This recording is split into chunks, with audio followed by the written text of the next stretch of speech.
Have the Logitech M325s. Let's take a look inside.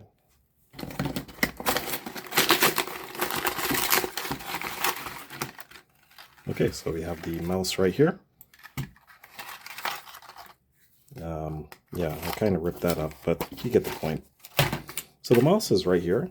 I got this lovely color scheme. Once I get it out this paper. Yeah, let's go ahead and do that. Again, this is a lovely color scheme here. Red and black. Let's go ahead, pull this off. Take a look on the underside. Comes with the USB-A dongle here and the battery.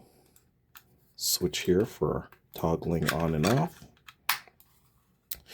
Now, if you do have larger hands like myself, I mean, it is a little bit on the small side, but I really do like it here. So that is the unboxing for the Logitech M325.